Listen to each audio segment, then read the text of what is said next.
Thank you. I thank God that my wife is not here. She had heard you saying many years. You imply that I'm like 260 years. That would make my wife either give up on me or would want to recycle me.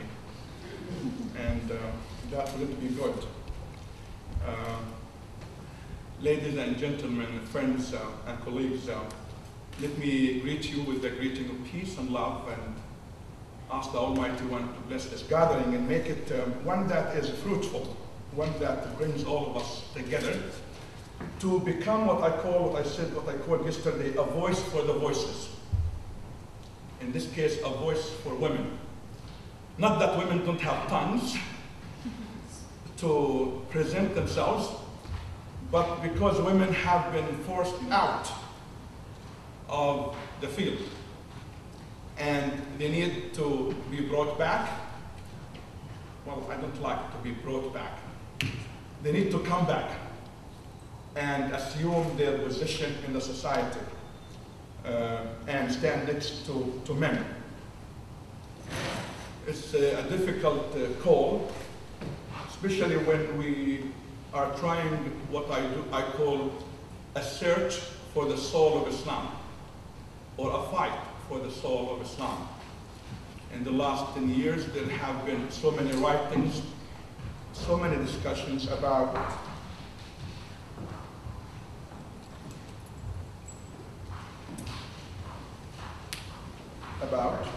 technology, about Islam, that's too loud, including the issue of women. In some ways, we succeeded in putting the issue on the table. In other ways, we failed to address it in an adequate way, and in a way that will actually make a difference in the realities of people. Some changes may have happened in some countries, in some specific realities, but women still suffer in most of the societies and the countries of the world. And therefore, I assume, or I hope, that this issue continues to be alive till the goals are achieved. I don't know whether here I'm trying to make men feel happy or women feel good, especially that men and women are created from different natures. You know, men are from Mars and women from Venus. I'm sure you read that book. Once a man told his friend, "Man, my wife has the worst memory ever." "Really? Why? Does she forget everything?" He said, "No, she remembers everything." I still joke with my wife about how she reminds me of our honeymoon 15 years ago and things I said on our bus out of the hotel. I said, "I have no clue what you're talking about." She still remembers what I said and did not say, and my eyes and this and that. And women are amazing. Women have like this limitless gigabyte memory. The best man is with 2 or 3 gigabyte memory. The best. And if you have 3 and a man, you are wonderful. So this is how men think of women, by the way, memory. And the way women think of men is these two women were once in a dialogue about what 50-50 means for men. Well, 50-50 is very clear for men. Women cook and men eat. Men dirt and women clean up. You're laughing. You must agree with that. Men mess up and women fix what men do. So we need to find a way to come together to communicate in the best possible way for the interest of both sides. They say that after the first year of marriage, during the first year of marriage, the man talks and the woman listens. During the second year, the woman talks and the man listens. The third year, both of them talk and only the neighbors listen. And for the fourth year, only the courts listen, if any. So it's quite an important discussion, I believe.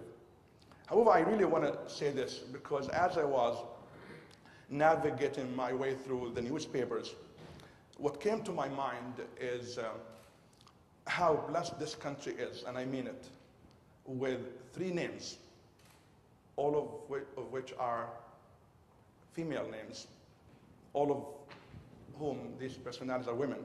Sheikha Moza, with all that she has done for education, to change the entire Arab world with an open mind, an intellectual mind, a woman who believes in herself and her capabilities, who knows how to manage resources and make a difference. This speaks for me of what women can do, but also speaks of Arab women and of Muslim women as well. When women are given the chance to lead, they do it and they do it well. At least that's what my wife thinks of herself vis-a-vis me. And Sheikh Al-Misnad, who is the president of Qatar University, that's amazing. It reminds me of Al-Azhar University, founded in about 1,000 years ago, I think 1069, by a woman who was the president of Al-Azhar University and the first president of that university 1,000 years ago. And it reminds me of Al-Qarawiyyin University in Fas, Morocco, founded in 839 by a woman for the study not only of theology but also of astronomy, by the way. And she was the chairperson for the council of that university, 839.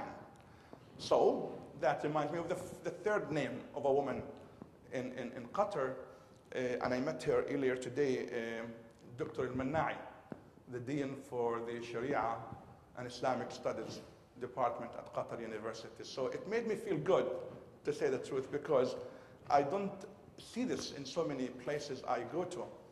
And to have a woman be in charge, not only of a university, of the Sharia Islamic Studies Department, introducing and training men, for me this is uplifting, and it tells me that we still have hope as we move forward. I want to thank Georgetown University and the Center, and I want to thank the museum for making this happen. I also want to say that what I'm about to present is somehow my own understanding of Islam and how it is relevant to the 21st century. But I am not alone. I am one of so many around the world who advocate the very same message. That does not mean I don't have opponents. I do. And let me put it in the, just in the forefront on the table. I was threatened so many times physically on my life. And when I travel to certain countries, I travel with people with bodyguards and armored cars. So there are those people too. But for me, leadership is about courage, and the courage to say what you believe, especially in a university, in a community like this where we are supposed to debate ideas. And one of the issues of women that I will discuss later in the coming few minutes is, I say issues of women must not continue to be exclusive to men addressing it on TV. What has happened in almost every Muslim country is when you want to talk about Islam, you invite a male mullah and imam who has no clue of what women go through and have no clue of what women want and desire and do not desire. So coming across a fatwa recently by X person who said women think of sex and sexual desires only every 4 months. That made me really think, not only this man is not married, if he's married, God help his wife. And if he's not married, he needs to be educated before God tests a woman with him. I really mean it. This is a fatwa. And based on that understanding of what women are and are not, he's making a statement. He said, a man had the right not to live, to distance himself from his wife for up to 4 months. And if he comes to her only once in 4 months, he's fulfilling his religious duty and marital duty towards his wife. So God help us. A book that came out a few years ago in a country not far from here about human sexuality, the focus of which was on really women's issues, was banned from sale, was banned from being read in colleges and on campuses, and from print. So every time a woman in some societies stands up to speak for herself, her voice is silenced and or manipulated or changed to fit some kind of agenda. So how can this issue become a part of what I call the public discourse? A part of the public discourse, so it's debated, it's discussed in newspapers, in magazines, in colleges, on campuses. But it is also debated on TV by women and men. And by the way, not only by women, because women need to listen to men too, and men need to listen to women too. It's really 50-50, listening to one another in a partnership. Having said all of this, let's dive into the discussion of tonight, the issue of women and gender in cultures and in Islamic religious texts. I dare to say, if I want to really cover this subject with justice and do justice to it, well, I swear it would need at least 5 hours to only deal with about 30 pages I have here on the topic. So I'll try to skim through it, rush through it, and give, I hope, enough time for questions and answers. Some of this will be repeating what I said yesterday about the paradigms. Then I'll go into some details that I did not mention yesterday in my discussion on human rights. Because for me, it is an issue of human rights as well, when we talk about women and women's issues. First, I want to talk about the paradigm that I may have mentioned yesterday, or I may not have mentioned, then go into specifics. When Muslims write about Islam, whether historically or now, they write about Islam from different perspectives. Either Islam, the theology, the creed, and in this case, it has its own dogma that might be different from other religions. They also talk about Sharia, which is the paradigms for ethical thinking, and or Risala, the message, which means the objectives of what Islam is trying to achieve. And they talk about Hadara, civilization. Hadara defines the human impact on their own understanding of religion, their own understanding of theology and of Sharia and of law. Why am I bringing this issue to the foretable? Because people mix between what is Aqidah, theology, what is a creed, and what is Hadara and civilization. Something that may have been the product of society 1,000 years ago is not the product of society now in 2011. Number two, what may have been the product of civilization in India is different from the product of civilization in Africa, or from the United States of America, or from the modern Middle East. And therefore, we must distinguish between what is tribal law, what is human making and understanding, and what is actually the divine intent for which the message was intended. And because we don't differentiate between these 3 or 4 experiences, we end up mixing between apples and oranges. And we end up forcing women to practices that are not really authentic to Islam. They're only authentic to how they are lived in a specific culture. So women, you go to Pakistan, and you see in Pakistan women dressing in the what's called shirwal and qamis, which is seen by the mullahs of Pakistan as okay, that's an Islamic religious dress. You go to Palestine or Jordan or Syria, and women have the hijab, what's called jilbab there. Now, if a Pakistani woman with a shirwal and qamis goes to Jordan, her dress will be doomed absolutely un-Islamic by the Jordanians, because they understand this whole issue by their own social politics and society. Now, when a woman in jilbab goes to Pakistan or to India, she does not look very Islamic. She looks completely different. So what does it mean when a Muslim woman is in America? Last year, I went with my wife and children, 4 children, 1 boy and 3 girls, to Ramallah. And my sisters, I'm of Palestinian background, thought that my wife was completely un-Islamic in her dress. Why?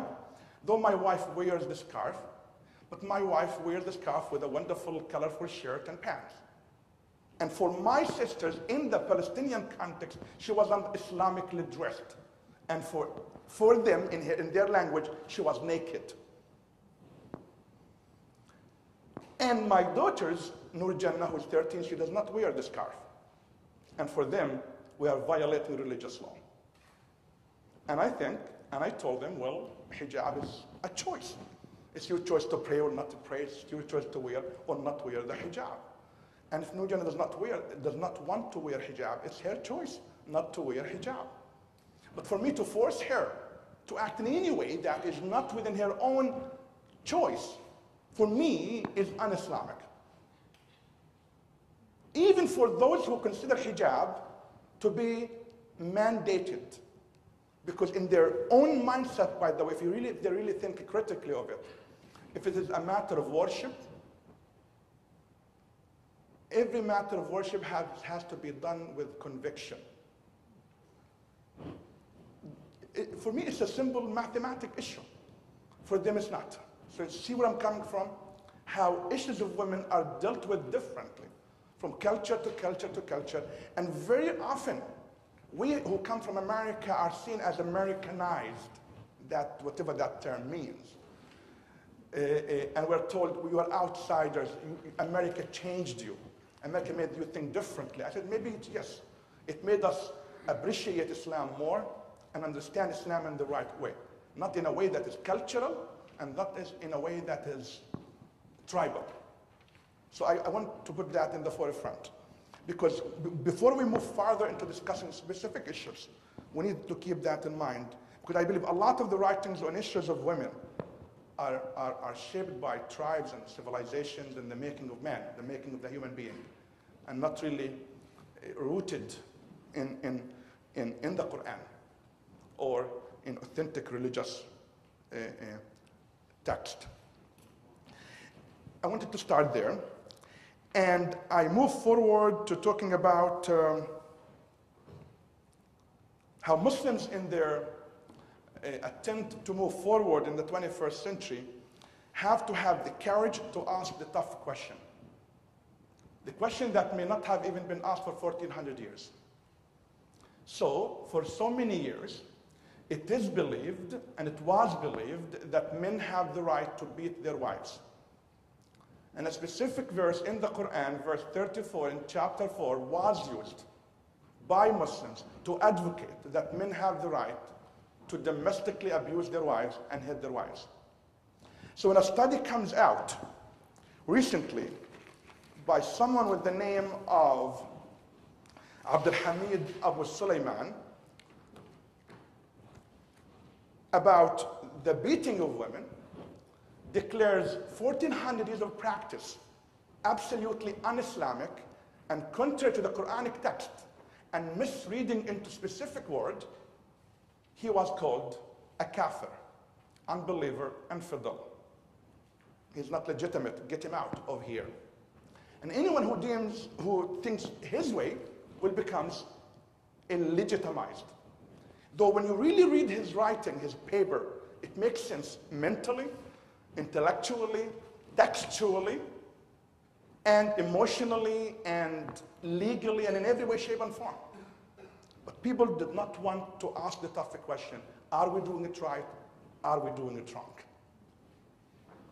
The ability to be critical of ourselves will help us as Muslims to discover what I call the soul of Islam, the soul of a beautiful religion that one day, 1400 years ago, made of Bedouin Arabs, creators of science and inventors of mathematics and algebra and you name it, the creation of all kinds of sciences, because Islam inspired them to do so. Now, the Quran and our religious texts have become nothing but a source for spiritual uplifting. Not to undermine spirituality, But Islam was sort of narrowed down with the Quran to be only a source for spiritual uplifting and 5 daily prayers, often empty of their spirit. So people go to pray in the mosque, but their minds are everywhere else except with God. I always make the joke that Jews and Christians and Muslims build cathedrals for the worship of God. The first and the last one to enter these cathedrals is God, because we build these cathedrals for personal consumption in the name of God, not for God. God is not interested in these cathedrals. God does not want religion to be exactly that. The other thing I want to mention here as we move forward is our public discourse, our discourse, private or public, our discussion on religion has to be very grounded in the text to assure successful ability to deal with it and to be authentic and faithful. Yet, that does not mean a blind imitation of the text and how that text was understood over 1400 years. So the next point is allowing our minds to understand the text, taking into consideration the socio-political context of the text and how it came about 1400 years ago, and taking into consideration different levels that will help us understand the Quran in the right way: anthropology, sociology, history, and language. That has to happen. Number 3, our discourse has to be realistic and practical. And if it is not realistic or practical, it will cease to be authentic and right, and it will cease to be respected by the majority of the people.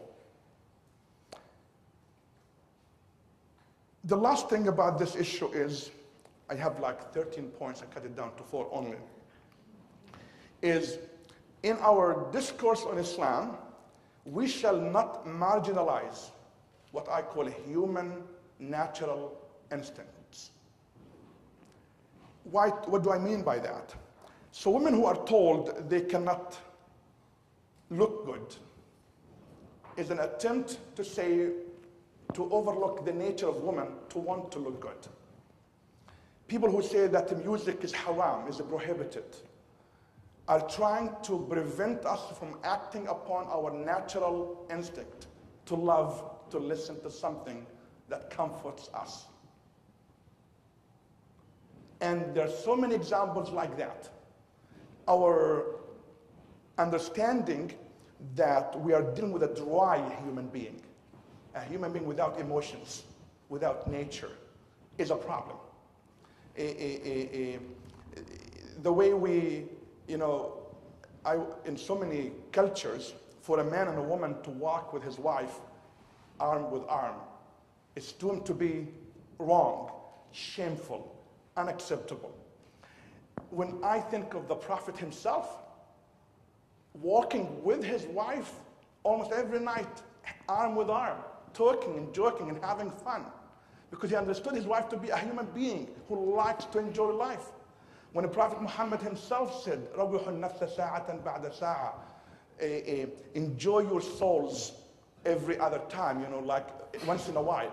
Enjoy life, in other words. The Prophet would laugh till he falls on his back, because he's a human being like everyone else.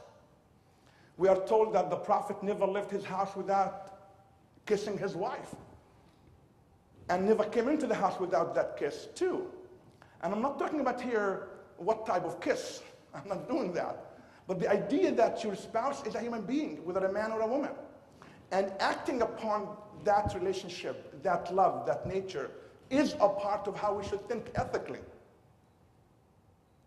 So preventing women from acting upon their natural instinct will be self-defeating to the law of Islam that is meant to help us, inspire us to be who we are, because God created in us those desires and those likings and dislikings as well.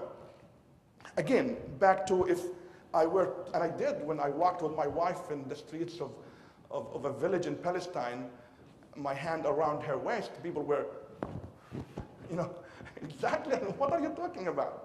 We do it in America and everywhere, like it's natural. She wants my arm around her. I want her arm around me. And what is wrong with that? Well, because it's wrong. Well, what is wrong with that? Well, Islam, don't bring Islam into the picture. Well, I don't know of any religious text within the Quran or Hadith that says men and women cannot do that. So where does it come from? From a specific cultural practice. Well, don't force your cultural practice on me, and don't force your cultural practice on my religious text. And if you want to be comfortable with that, I support you. If that's what you feel comfortable doing in your own culture, I support you. But don't call that Islam. Call it Iranian, Saudi, Arab, American, Afghani, whatever it is, and I like that. It's okay with me. But don't call it religious. Because the moment you call it religious, violating that religious mandate is a violation of divine law. That does not work.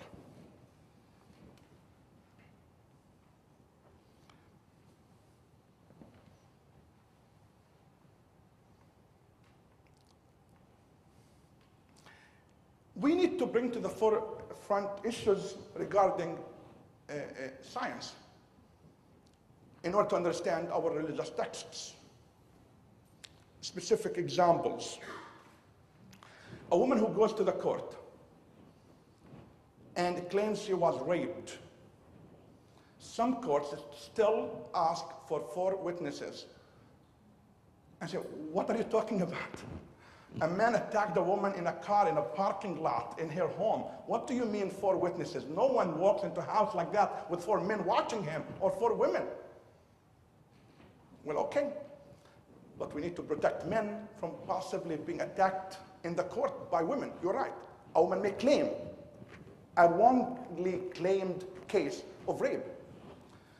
But now we live with science around us. It takes few hours with forensic evidence of DNA to decide whether that woman was raped or not. So can we re-understand the religious text? I'm not saying changing the religious text, but yesterday someone understood of me saying, forget the Quran. I'm not saying that. The Quran's main goal is to deter people from crimes, punish the criminals, and give people what is due to them. And if we can achieve that with science, and it's much better than having 4 witnesses, that's what we need to do. And that applies to all kinds of things when it comes to crimes. That is still, yet we don't bring science to the forefront, with this issue. Do we still need to have women swear in the Quran that they saw so-and-so woman having that child with her and she breastfed him, which means this child is her child by breastfeeding? Or can we do that with DNA? Again, another thing that we need to put on the table.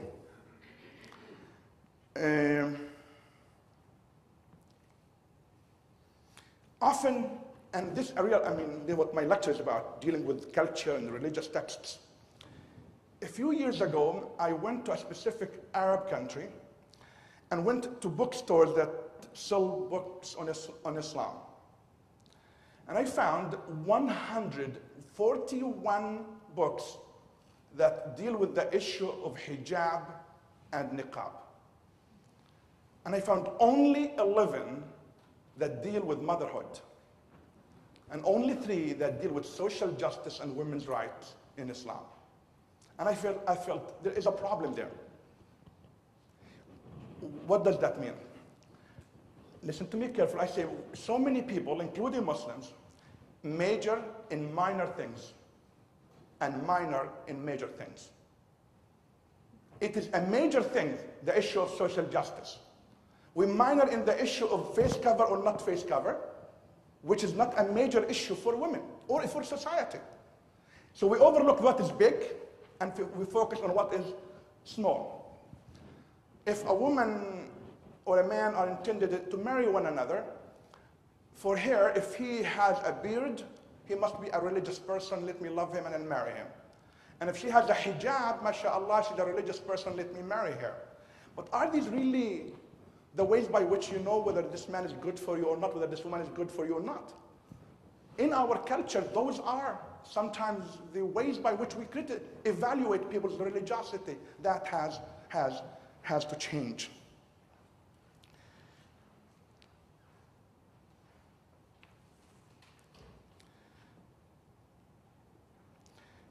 A hadith narrated by Ibn Abbas that a woman came asking the Prophet, or complaining to him that her father forced her to marry someone she did not want to marry. Though, if you read the story, it says that the Prophet, peace be with her, gave her the right to divorce him and release herself from a relationship. You find in the Shafi'iyya school of thought and in the Hanbali school of thought a fatwa that says fathers have the right to force their wives to marry someone against their wills if they so think, the fathers, that that husband is good for his daughter. A violation to a specific text that says you cannot do that. Yet you have these fatwas coming out, yes, your father can't do that.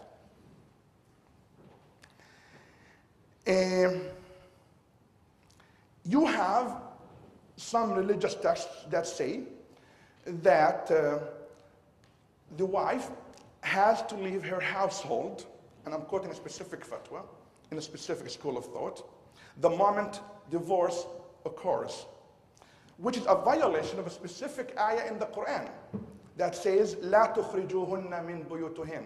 Do not force them to leave their households. So the fatwa that is the practice in some countries in Sharia courts is an absolute violation to a religious text in the Quran. But it is a practice and it's enforced in the name of Sharia. There is a hadith, and when I say this, that means it's a questionable hadith, but it becomes authentic in some cultures, that says that women are much better off praying in their homes than in the mosque. And they're much better off praying in the corner of her bedroom than in the dining room. And it's much better for her to pray in a dark corner of her room than in a room that's fully with light. Where does this come from? Well, it violates so many hadiths of Prophet Muhammad himself, such as the hadith that says, do not prevent the women of God from the houses of God. Or, when the Prophet Muhammad, during especially the morning prayer at 5 in the morning, the mosques were always filled with women. Muhammad never said to any of these women, go back home. Actually, he shortened his prayers so that it is short enough because women have to go back home looking after their own children. So here is Muhammad did not say go back home. He considered their own feelings and shortened his prayers.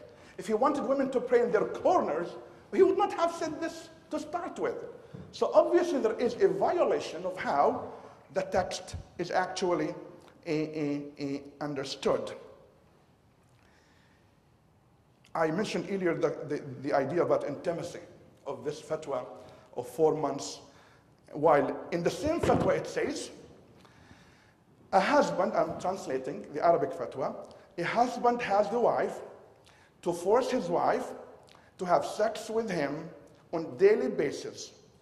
And if she refuses, فَإِنْ رَفَضَتْ ضَرَبَهَا أَوْ أَجْبَرَهَا. He hits her or forces her to marry, to sleep with him. Wait a minute, what are you talking about? We know the verse in the Quran that says about that the relationship between a man and a woman is a relationship of mawadda, of love and affection. Not only that, what about the hadith of the Prophet, peace be with him, where he said, do not beat your wives.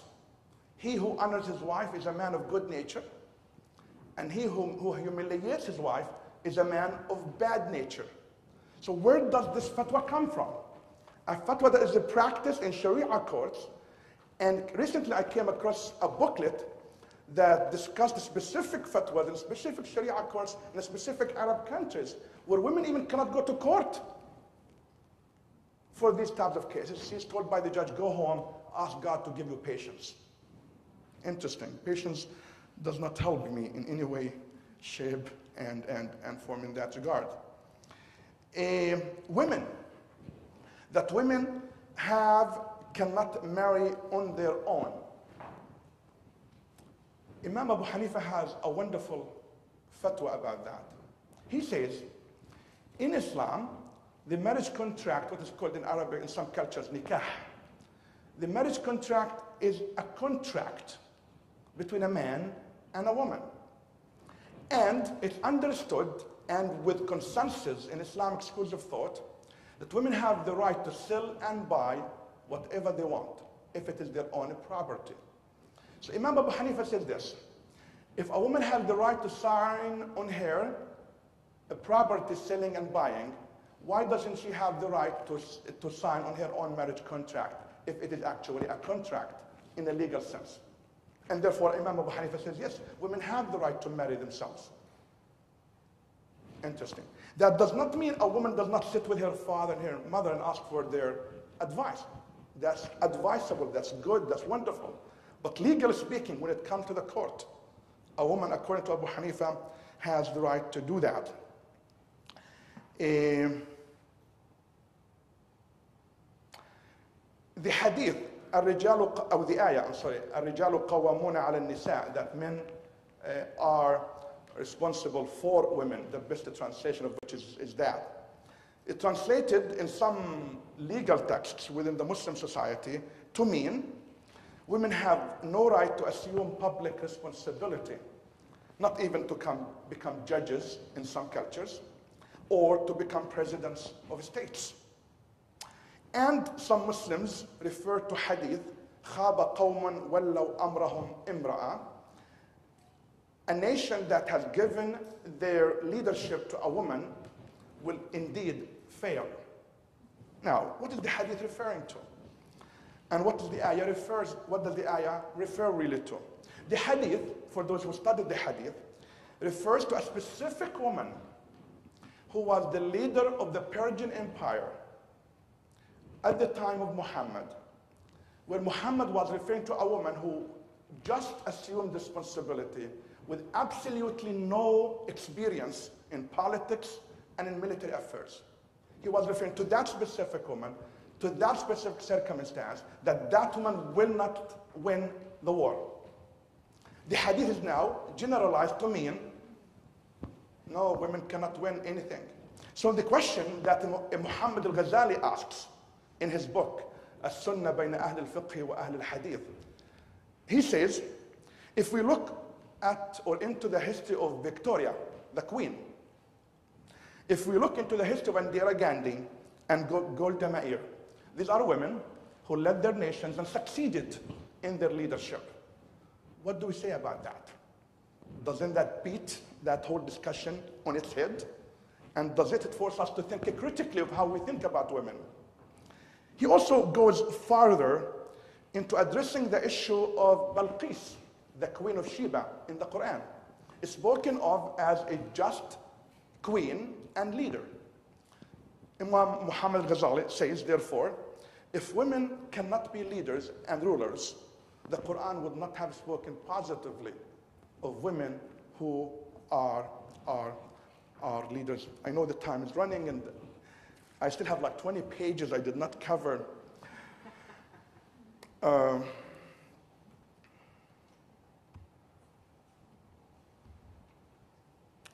love this where a woman came to the Prophet and asked him, according to this hadith, she said, my father is dying, can I go and visit him? Because my father is saying no. And the Prophet told her, sit at home, obey your husband.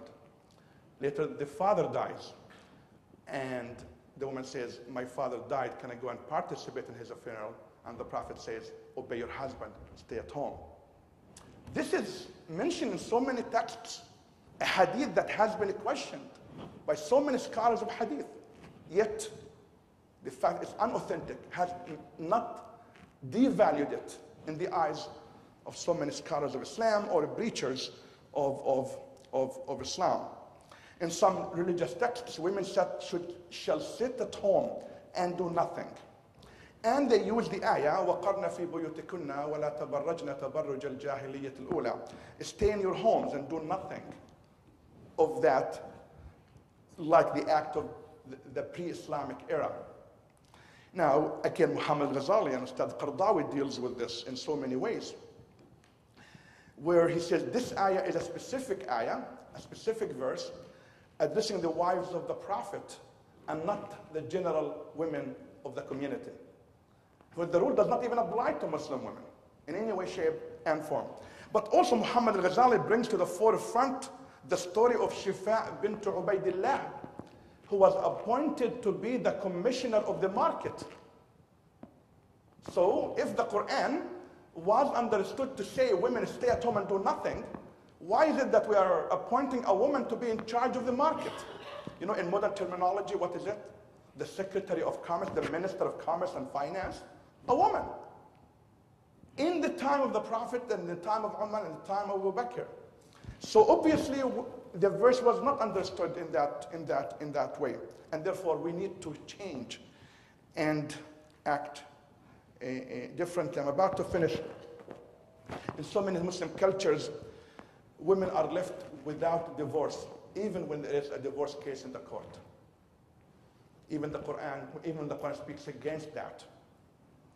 In so many cultures, Muslim women after divorce have no right to marry, or not approached for marriage, or looked down upon because they went through divorce, even if the divorce was because of a bad or disrespectful husband. In so many cultures, when a woman dies, she does not get married after that, and people look down on her if she even thinks of marriage. Why? Her husband just died on her. How can she do that? She has to live for her kids, overlooking the natural instinct in a woman to be married and to be with a man and to have a partner in her life.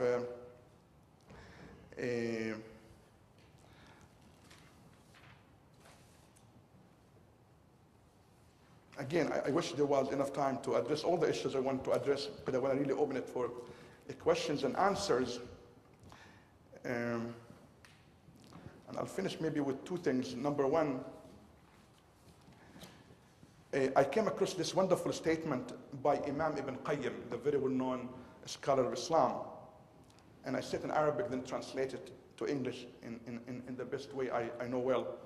He said, فَإِنَّ الشَّرِيعَةَ مبناها وأساسها على الحكم ومصالح العباد في المعاش والمعاد، وهي عدل كلها، رحمة كلها، حكمة كلها، فكل مسألة خرجت عن العدل إلى الجور، وعن الرحمة إلى ضدها، وعن المصلحة إلى المفسدة، وعن الحكمة إلى العبث، فليست من الشريعة في شيء.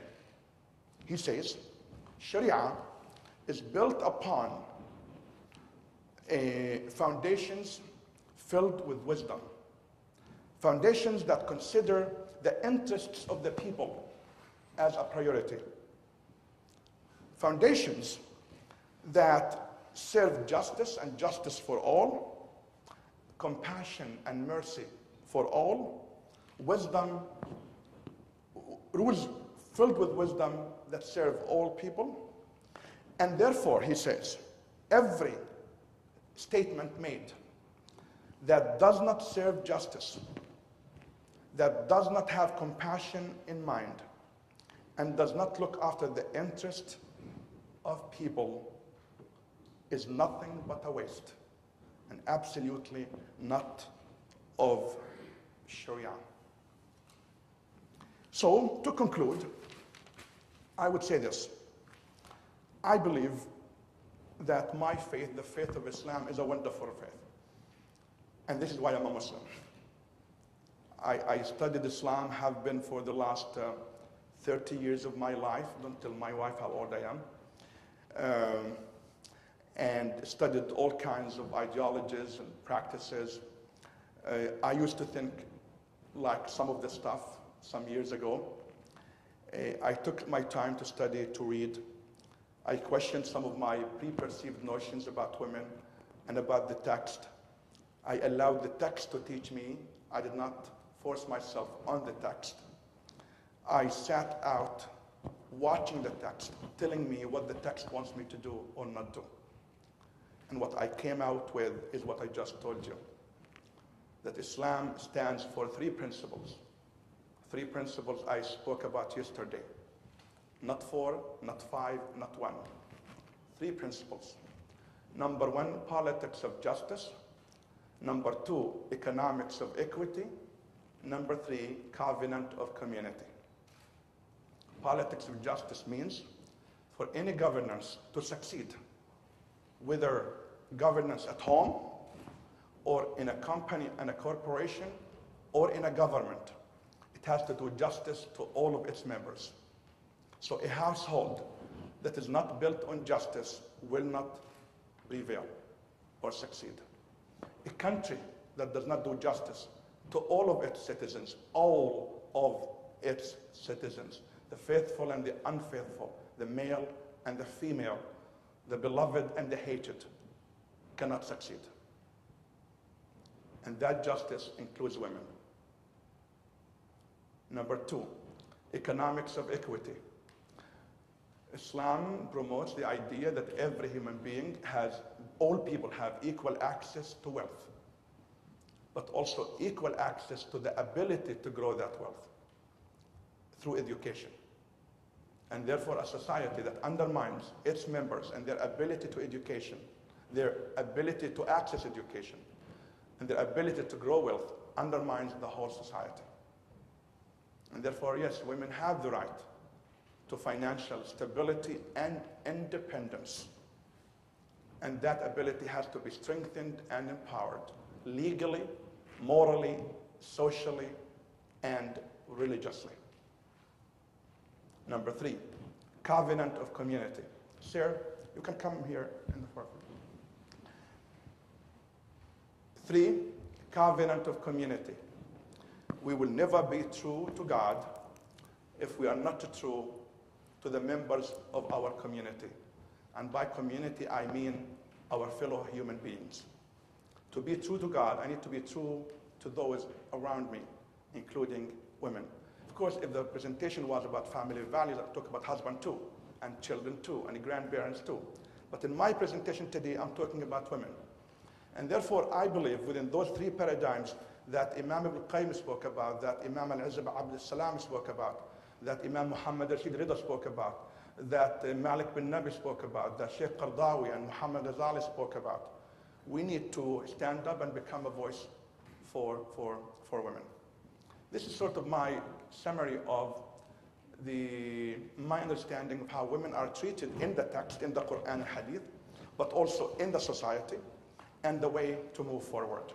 However, I want to have just a small, brief discussion of something I saw yesterday in the newspaper about the increasing rate of divorce, not only in Qatar, but also in neighboring states, but also in the United States of America.